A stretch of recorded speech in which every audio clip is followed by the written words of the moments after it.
No, Loret de Mola es un chayotero, él nada más hace periodismo de mentira. ¿Ya empezamos?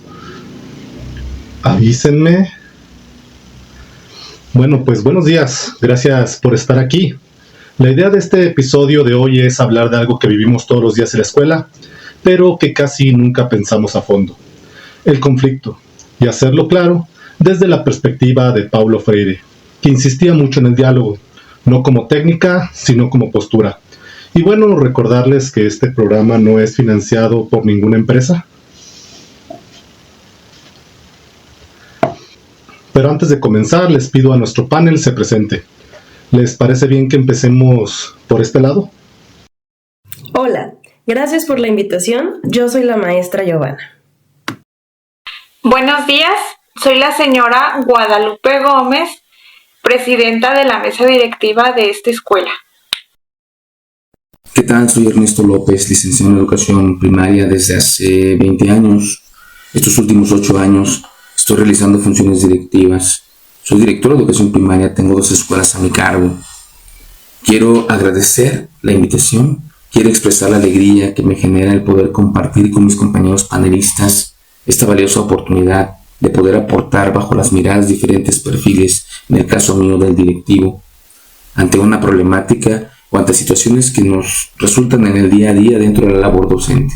El conflicto, la mediación, el diálogo que debe de haber alrededor de él, según la visión de Paulo Freire, entendiendo el conflicto como una instancia pedagógica o como una oportunidad para poder transformar sociedades. Muchísimas gracias, esperemos que sea de utilidad para todos ustedes y estamos a la orden. Hola, mucho gusto. Antes que nada me gustaría agradecer por la invitación a este podcast. Mi nombre es Josué Moisés González Martínez. Soy licenciado en psicología, cuento con una especialidad en terapia psicoanalítica infantil. Además, actualmente me encuentro cursando la maestría en educación y docencia.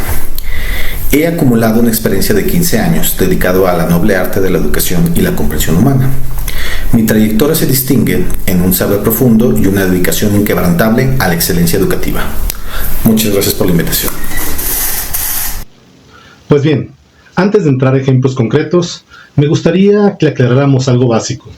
Hablamos mucho de diálogo y de conflicto, pero casi nunca los definimos con precisión. Y en Freire, eso es clave. Así que les lanzo la siguiente pregunta a nuestro panel de expertos. ¿Qué entendemos por diálogo? Desde la propuesta de Paulo Freire, claro. Bueno, primero tenemos que partir que desde Freire, el diálogo no es simplemente un intercambio verbal ni una técnica comunicativa. Es una relación epistemológica, es decir, una forma de producir conocimiento de manera colectiva en la que los sujetos se reconocen igualmente capaces de conocer aunque ocupen roles distintos. Eso es importante, porque en la escuela solemos reducir el diálogo a dejar de hablar, cuando en realidad Freire plantea que dialogar implica pensar juntos en un objetivo en común, no imponer la voluntad ya cerrada. Es ahí donde aparece el componente político. Para Freire, el diálogo es posible cuando se rompe la lógica del que sabe frente al que no sabe. Si uno habla desde una posición incuestionable, no hay diálogo. Habrá transmisión, habrá instrucción, pero jamás diálogo. Entonces, no solo es escuchar con respeto, sino aceptar que el otro puede transformar lo que yo pienso. Exactamente.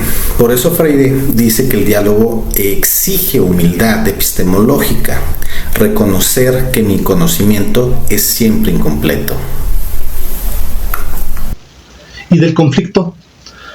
¿Qué podemos decir de él? Porque muchas veces se presenta como lo opuesto al diálogo. Desde Freire, el conflicto no es una falla del sistema educativo, sino una manifestación de tensiones reales, social, cultural, afectivas y de poder. El problema no es que exista, sino cómo se le niega o se lo reprime. El conflicto aparece cuando hay intereses, expectativas o lecturas distintas de la realidad. En la escuela eso es inevitable, porque convivimos personas con historias y posiciones muy diferentes. Y epistemológicamente, Freire parte de una idea central. El conocimiento surge del encuentro crítico con la realidad, no de su negación. El conflicto es una señal que esa realidad está siendo vivida, no anestesiada. Freire afirma algo fuerte, algo bastante cuestionable. Él dice que no existe el diálogo auténtico en relaciones de dominación. ¿Y esto cómo se traduce en la escuela? ¿Alguien nos quisiera comentar? Se traduce en algo incómodo aceptar que muchas prácticas escolares están organizadas desde la verticalidad.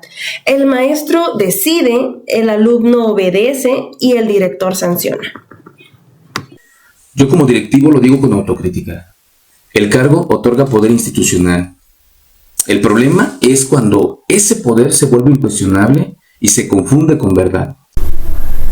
Tenemos que aclarar que Freire no niega los roles. Lo que cuestiona es que esos roles se conviertan en relaciones opresivas, donde uno piensa y el otro solo ejecuta.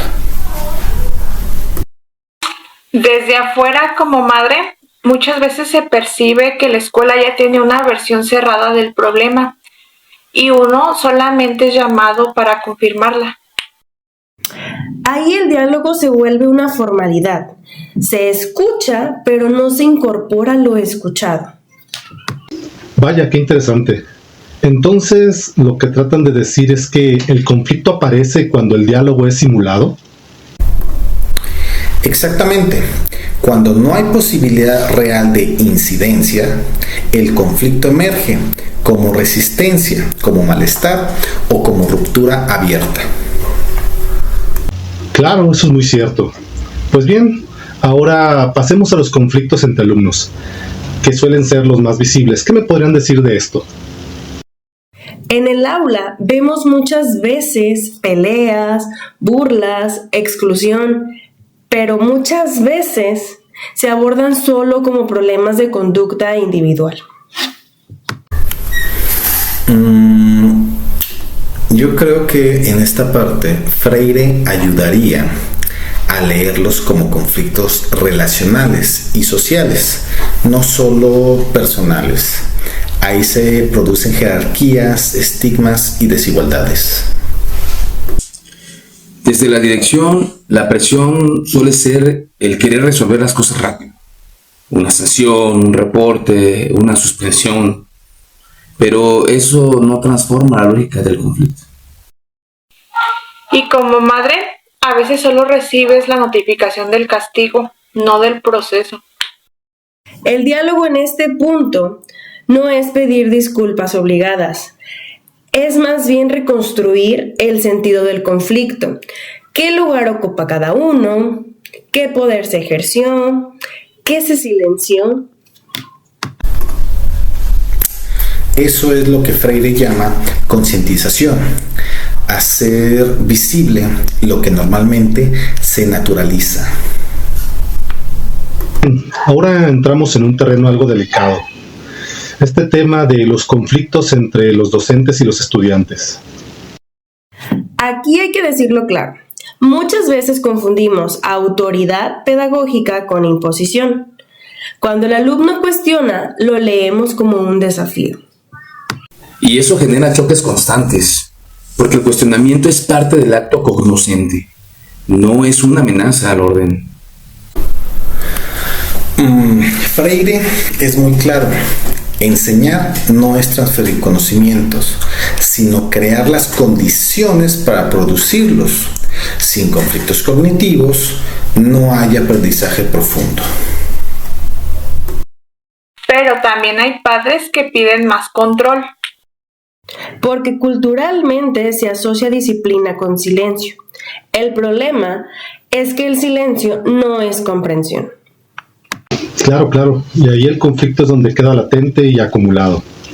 Pero bien, ¿qué pasa cuando el conflicto también involucra a la familia?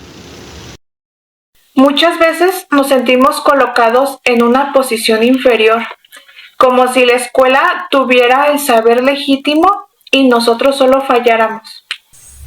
Eso rompe cualquier posibilidad de diálogo. Freire diría que ahí se instala una relación bancaria. Uno deposita juicios y el otro los recibe. Hay que aclarar que el diálogo exige reconocer saberes distintos, no jerarquizarlos automáticamente. Y algo muy importante. Muchas veces el estudiante queda fuera de la conversación cuando es el sujeto central del conflicto. Pues ya estamos a punto de cerrar el podcast del día de hoy, así que les pido que con una breve reflexión nos digan qué implicaría entonces asumir de verdad la propuesta de Freire en la escuela.